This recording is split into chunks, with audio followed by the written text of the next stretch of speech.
It's game day in the A as the Dream welcome in Caitlin Clark and the Indiana Fever, who are looking for some get back after dropping their previous game back on Tuesday against the Dream. Caitlin Clark has created some history to start the season. Caitlin Clark just had the worst shooting game of her career and still embarrassed Brittney Griner on her home floor. The trash talk was real, the revenge brutal, and what happened next will shock you. She went 0 for 5 from deep and still took down one of the most dominant players in WNBA history. Caitlin Clark didn't just win, she humiliated Brittney Griner, and the moment she said, "I'm not scared of you," everything changed. This was personal. Just 48 hours earlier, the Indiana Fever were embarrassed on their home floor. Howard had it blocked at the rim. Howard pulls it down. Howard's shot is short. And Atlanta will escape with a victory. Out-rebounded, out-muscled, outplayed. Brittney Griner dropped 21. Howard has the assignment. Griner has the size, ducks in. Oh, pretty finish. You got to make her make that tough play and not foul her. Caitlin Clark, she walked off defeated. But on May 22nd, everything flipped. Griner scored just 5 points and fouled out. And even though Clark had her worst shooting night in over 3 years, she stood up to Ryan Howard, looked her dead in the eye. "I'm not scared of you." Brittney Griner came into this game ready to dominate. She thought it would be another easy night in the paint, but Indiana had a plan. Sophie Cunningham smothering defense on Alicia Gray. The double team comes over for BG. She has 5 seconds to work with. In and out. Bree Jones tried to get it up. That's blocked by Howard. Every time Griner touched the ball, she got swarmed. Double teams, contact, chaos. By the fourth quarter, she was frustrated, out of rhythm, and in foul trouble. With 3:38 left, she fouled out. The arena went silent, but that's when Natasha Howard turned into a monster. 26 points, 12 of 17 shooting. She erased her bad game one and took over the second half. Seasons ago, but she's come in this season with authority, and she's been looking good at both ends for the Dream. Who would have thought Atlanta? 8 threes already. Got a Breanna Jones who can shoot threes and stretch the floor. I'll call that for Atlanta. Backdoor, more movement from Indiana. Gets another bucket. It's a little bit of a seesaw. When Clark, Boston, and Mitchell were struggling, Howard stepped in and punished Atlanta. No one expected it. No one was ready for it. This was supposed to be Clark versus Griner, but instead, it was a team that came back from humiliation and made one of the league's biggest stars completely disappear. Caitlin Clark didn't have to save the Fever this time because Sophie Cunningham came back and brought the fire. Handoff, Clark. Skip pass left wing. Cunningham tees it up, and the three is good. That does it for the first 10 minutes. The Fever trail the Dream 18-13. In just 20 minutes, off the bench, 9 points, 6 rebounds. She sparked an 11-0 run, hit her first 3 of the season, and took a charge in the final seconds. Pure energy, pure chaos, pure impact. Then came Lexi Hull. 10 points, 4 assists, career-high performance. Hull going right at Tahina Pow and gets the bucket, a much-needed bucket for Indiana. Brings pass right elbow. Hull hangs, jumper, good off the backboard. Atlanta had no answer. The same bench that was a weakness all season just outscored Atlanta's by 16 points. This wasn't a one-woman show anymore. The Fever proved they were deeper, stronger, and ready to win ugly. Even with Clark shooting bricks, they looked like contenders. And it's all because role players stepped up when the lights were the brightest. This team didn't just bounce back. They transformed. Caitlin Clark was 0 for 5 from 3. She had 5 fouls. Her shot, cold. But her message, red hot. After a hard foul from Ryan Howard, Clark got up, looked her dead in the eye, and said what the cameras caught loud and clear, "I'm not scared of you." That one sentence flipped the energy. The crowd got louder, the game got more physical, and the Fever, they turned up the heat. Clark didn't need to hit threes. She led with toughness. Her confidence became contagious. Even Natasha Howard, even Lexi Hull, they fed off her fire. WNBA is exactly what she expected to be. Faster paced, tougher, more physical, more intense. Demiris Dantas with the rejection against Alicia Gray. Hit her and said, "I dare you to shoot that ball." She's 50% in this game from 3, but she can knock it down. Back-to-back buckets for Indiana. Now things are starting to groove. Because sometimes leadership isn't about scoring, it's about refusing to back down. And that's what Caitlin Clark gave them. Belief, swagger, grit. This wasn't just a win. It was the moment the Indiana Fever became dangerous. The Indiana Fever didn't just get revenge.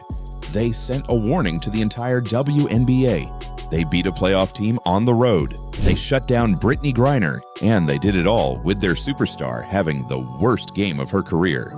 That's not luck. That's depth.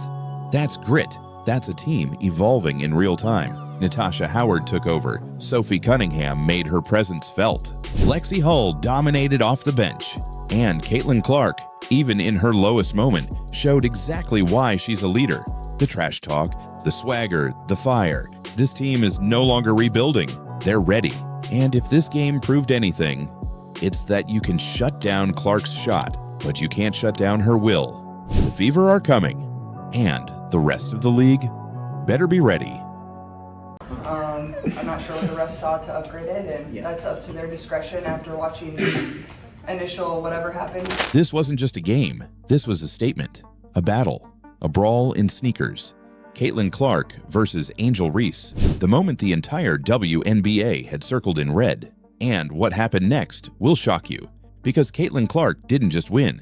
She dominated. She humiliated. And just when the dust seemed to settle, a flagrant foul, a heated standoff, and a stare down at half court sent the entire league into chaos. But let's rewind. This was supposed to be a celebration of women's basketball, a marquee matchup between the league's two most polarizing rookies. One is the golden girl of the WNBA, the face of the Fever, the player ESPN cannot stop talking about. The other, a self-proclaimed queen of the paint, ready to shut Clark down by any means necessary. Yet what we got was something far more intense than anyone expected. From the opening tip, the tension was obvious. The crowd knew it. The broadcasters felt it. Every possession had a little extra push, a little extra shove. Caitlin Clark buried a three from the logo just minutes into the first quarter, and you could almost feel the fuse light. But the biggest explosion, that came later in a moment so wild, so raw, the cameras couldn't look away. After a missed shot and a fight for a rebound, Clark and Reese tangled in a way that had the entire arena on its feet. The result? A flagrant foul, a viral highlight. The on-court ruling of a personal foul on Caitlin Clark has been upgraded to a flagrant foul penalty 1.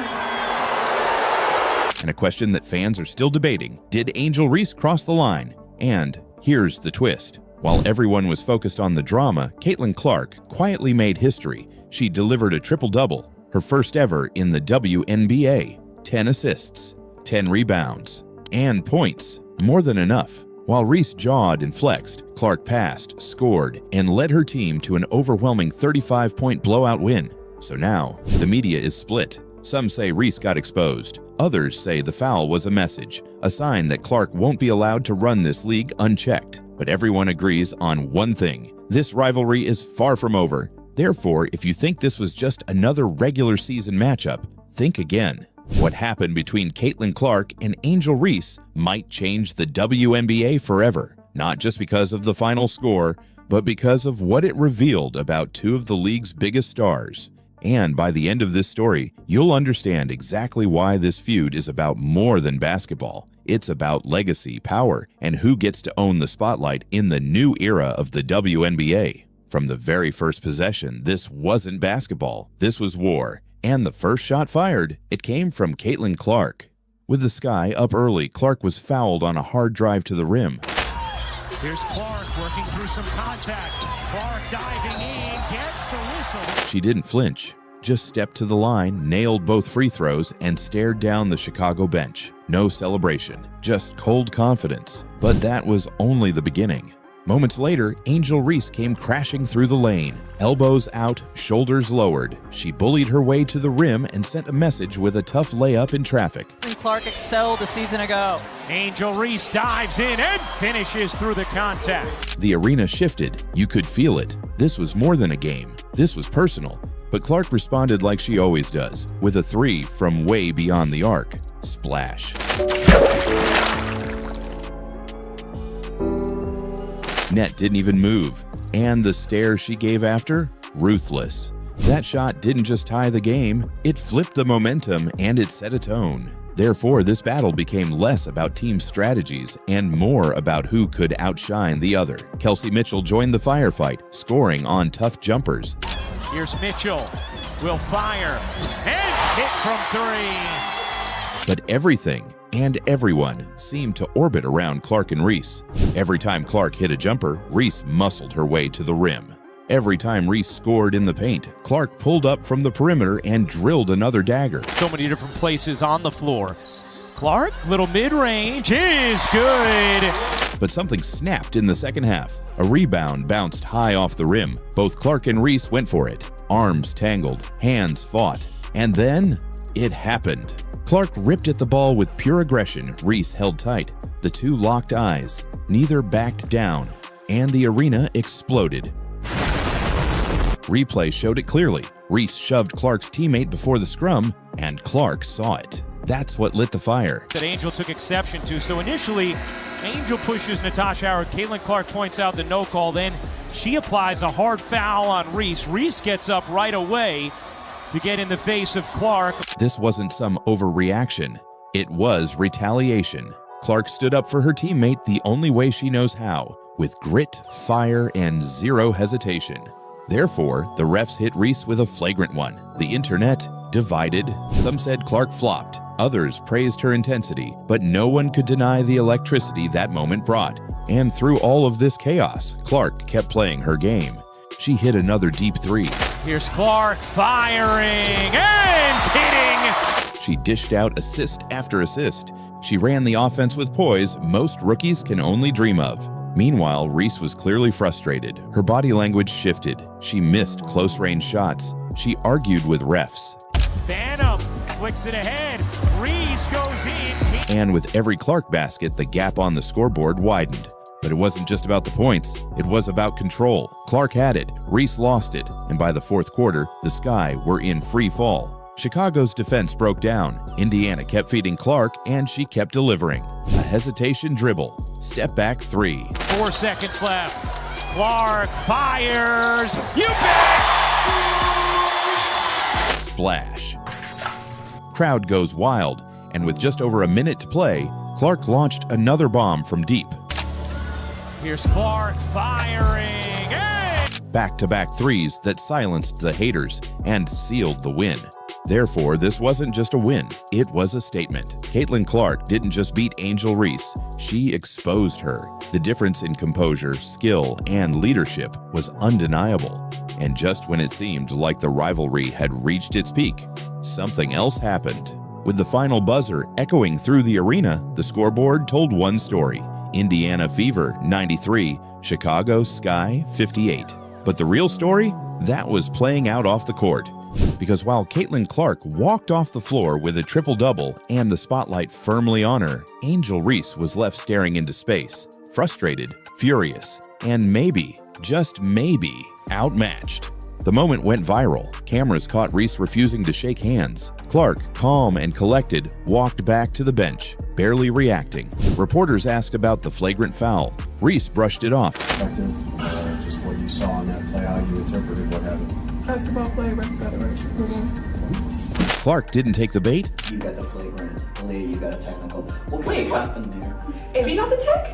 I know. Wait, what? I got the tech? No, I did not. Oh, first of all. I know. Let's not make it anything that it's not. It was just a good play on the basketball. I'm not sure what the refs saw to upgrade it, and that's up to their discretion after watching the initial whatever happened during the play and then whatever happened after. We watch a lot of basketball. It's a take foul to put them at the free throw line and rather give up 2 points. I watched a lot of basketball in my life. That's exactly what it was. I wasn't trying to do anything malicious. That's not the type of player I am. So, this wasn't anything like that. And I went for the ball, and that's clear as day in the replay. You watch it. It shouldn't have been upgraded. But again, that's up to the ref's discretion. But I appreciate AB having my back. I guess I don't even know what she did. I didn't see that. Well, girl, have fun paying that fine. Can I get half? Can you? I got it. No worries. But fans did. Social media exploded.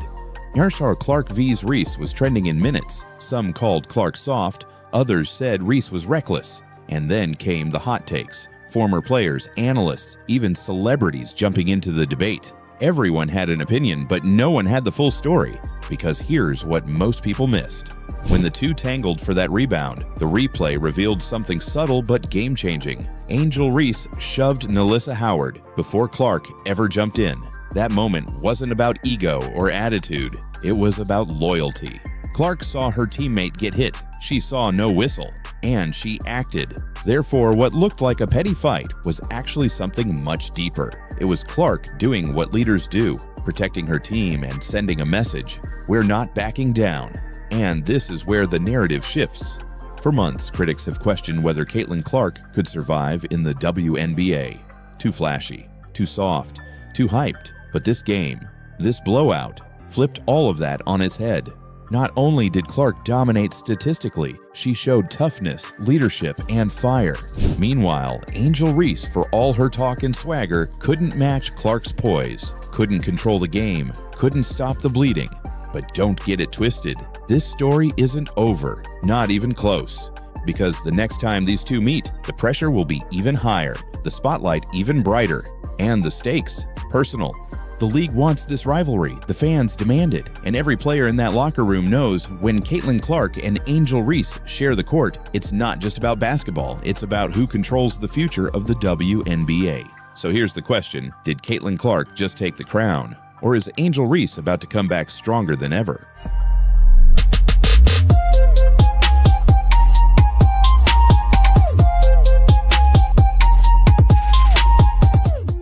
Look, I don't expect us to not make mistakes really while we're figuring this out, but what I don't want is to stop. The WNBA thought they had time. They thought Caitlin Clark would need weeks, maybe months, to adjust.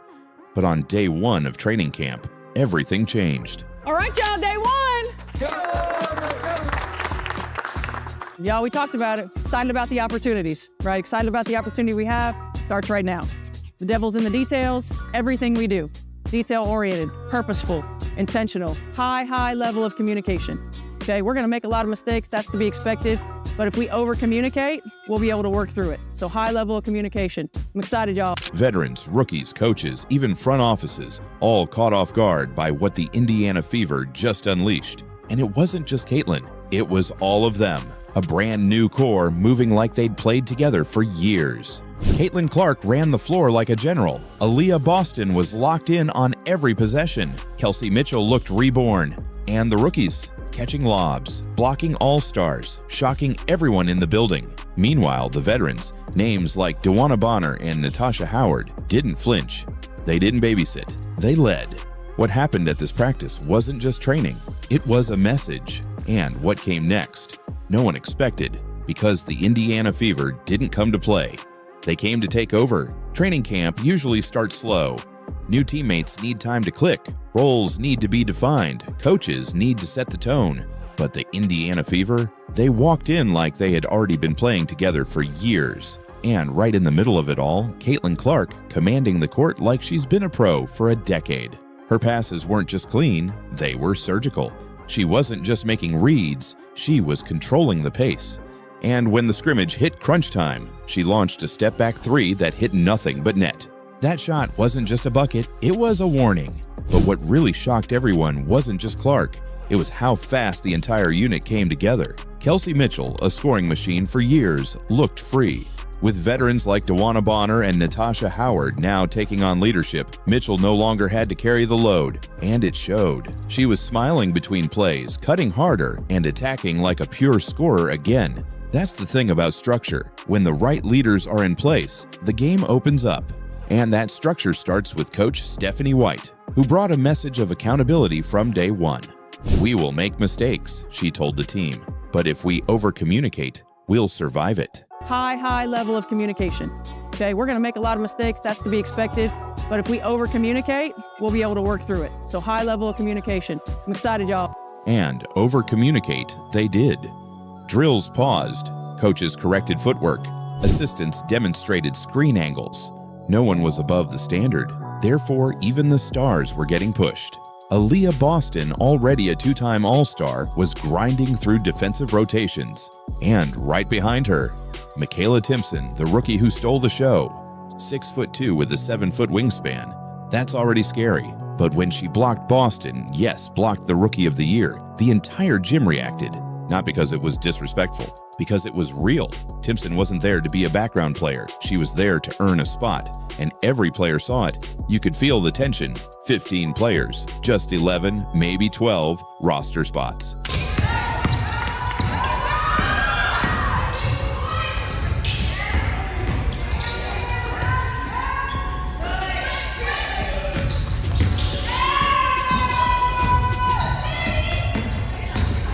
Every rep mattered, every missed rotation was a risk, and yet, it didn't feel like panic. It felt like purpose. And that's what separates this Fever team from last year. This isn't just a rebuild, it's a revival. But here's the twist. All eyes were on Caitlin Clark, expecting her to dominate the ball like she did at Iowa. Instead, she did the opposite. She set off ball screens. She moved without the ball. She made quick reads and passed up good shots for better ones. That level of unselfishness, that's rare from a rookie. And it sent a clear message. She's not just here to score, she's here to win. Therefore, when the Fever's projected starters hit the floor, Clark, Boston, Mitchell, Bonner, and Howard, something clicked. Spacing opened up, rotations tightened, plays flowed, and the rest of the WNBA, they started to worry. What happened on day one wasn't supposed to happen this fast. Chemistry, that takes time. Systems, they need months to settle in. Rookies, usually overwhelmed, but not this team, not Caitlin Clark, not the Fever. While other franchises are still juggling rotations and adjusting to off-season trades, Indiana is already playing with mid-season sharpness. Body to move quickly and our minds to slow down. Okay, that's part of putting us in situations where it's not going to be a structure, where there's going to be some chaos. It's up to you to start to find the calm in the chaos. We got to learn to find space in chaos so that we can put people in positions to be successful. The biggest reason, buy-in. Caitlin Clark could have walked into training camp acting like the savior. She didn't. She became a sponge. She listened to veterans. She made extra passes. She got in the gym early and stayed late. And that culture of humility spread. Brianna Turner, once labeled a risky addition due to a resurfaced tweet, has done the exact opposite of what critics expected. On the first day, she and Caitlin executed a flawless pick and roll that ended in an easy finish. No tension, no ego, just clean basketball. Turner even said it herself. Caitlin hasn't even hit her ceiling yet. I'm excited to watch her grow. And of course you have Caitlin, she had such a phenomenal rookie season, so many great accolades. And I think the jumping from season 1 to season 2, players can also make a really big jump. So I'm excited to see her growth from year 1 and year 2. And she hasn't reached her ceiling yet either, so I'm really excited to watch her growth as well. But that wasn't the biggest surprise. Sydney Colson, a back-to-back WNBA champion, signed a 1-year deal to mentor this squad. And her partnership with Clark, it's becoming the secret weapon.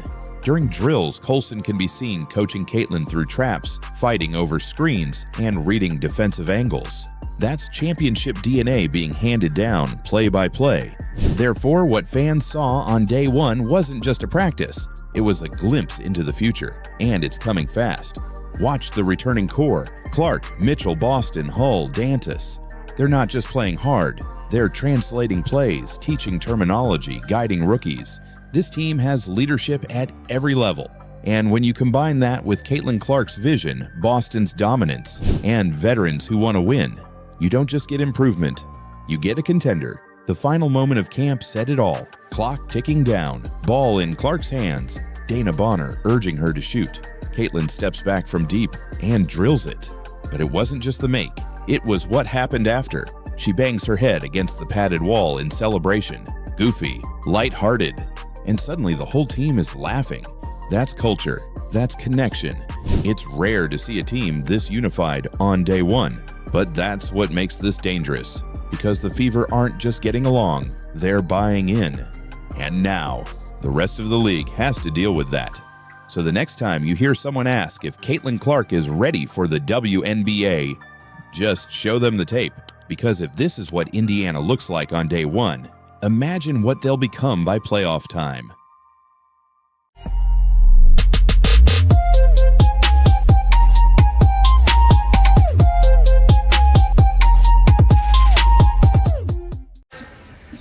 excited to get back out there eventually, but yeah. Caitlin Clark's return is about to shock the WNBA, and it's going to change everything. While she's been out, the Indiana Fever transformed. The league got exposed, and now Caitlin's comeback is near. But this isn't just about one player getting healthy. It's about a team that learned to win without her. It's about a league that couldn't survive without her. And it's about Caitlin coming back stronger, smarter, and more dangerous than ever. I've never been a patient person my entire life, so this has definitely tested me a little bit, but I think it's going to be really good for me. And like I said, I've just tried to approach it in the best way I possibly can. You know, I can't change it. But yeah, I think my patience has definitely grown a lot. And like I said, just trying to grow and learn, and I think I've certainly done that. But here's the twist no one's talking about. How injured was she, really? And what version of Caitlin Clark are we about to see? Stay tuned, because records could fall. And when she steps back on that court, everything could change. The WNBA without Caitlin Clark, it was exposed fast. What the hell do we do now? An injured Caitlin Clark saying, good luck now! The basketball goal gets higher and higher. Pressure on people, mainly Angel Reese, under pressure. When news broke of her quad injury and that she'd miss at least 2 weeks, fans were concerned, but few realized just how clear her impact would become. That breaking news, Indiana Fever guard Caitlin Clark is out for a minimum of 2 weeks. That's according to ESPN. The former Iowa Hawkeye star is suffering a left quad strain. She missed the Fever's first preseason game against the Mystics on May 3rd due to that injury, but played in the following game against the Brazilian national team. It's unclear right now how she re-aggravated the injury. Ticket prices tanked. For the Fever's first game without her, seats were going for as low as $3. That's right, cheaper than a small popcorn. The Indiana Fever's matchup on Friday versus the Sun drew 851,000 viewers, becoming the most viewed WNBA game on ION this season, despite Caitlin Clark's absence. So, the Fever, as I expected, don't pull as many views without Caitlin Clark. They don't pull as many views without Caitlin Clark. That is a given. Everybody knows that is a given. The so-called Caitlin versus Angel Reese rivalry, dead on arrival. Angel delivered one of the most disappointing performances of the season in front of a nearly 20,000-person crowd. Angel, I'm just going to get straight to it. You shat all over the court tonight. You had more turnovers than field goals made once again. You went 2 for 7 with 3 turnovers and had just 4 points. And you had 5 rebounds to pad your rebound stats. And you were out there trying to stat pad down 30 in the fourth quarter, but you're so trash that you couldn't even do that and managed to score 0 points in garbage time. And tickets were going for $3 tonight. I think you owe everyone a refund for what we witnessed out there. I could have bought a coffee instead of watching whatever the hell that was. Do you have any damn shame, Angel? Thank you. $3 is actually a fair price because everyone knows without Caitlin Clark, nobody cared about tonight's game. Caitlin Clark runs this league, and we still managed to get clapped up by 30 even without her playing. Thank God she didn't play, or else we might have lost by 50. But I don't sell tickets, I sell victimhood. So the reason we lost tonight is because of racism. Caitlin Clark mocked me when I traveled, and that's very racist. That's why we lost tonight. And the message was clear. This is Caitlin Clark's league. Meanwhile, the Fever struggled. Their first game without Caitlin ended in a loss to the Mystics. I just had the miserable task of watching the Indiana Fever play basketball without Caitlin Clark. There were a whole lot of things wrong with this game on the basketball side of things. Obviously, the Indiana Fever's interior defense was horrible. If you watched this game, you saw them give up, I think, over 50 points in the paint. Aaliyah Boston looked like a cone down there. It was literally horrible to watch. I haven't seen a team play that bad interior defense in a long time. They were not even trying. It's like Caitlin Clark wasn't playing out there, and they decided, you know what, since Caitlin Clark isn't playing, we're not even going to try. We know we're gonna lose. It was horrible to watch. This is a game you could have won against the youngest team in the league. You're playing against a bunch of rookies out there. This was a winnable game for the Indiana Fever. This team, mind you, with Caitlin Clark, literally lost by 2 to the New York Liberty, which is the championship team last year. And without Caitlin Clark, you look trash out there. And it's not even that they look trash, they are boring to watch. It goes back to the question everybody asks: why are all these people watching women's basketball?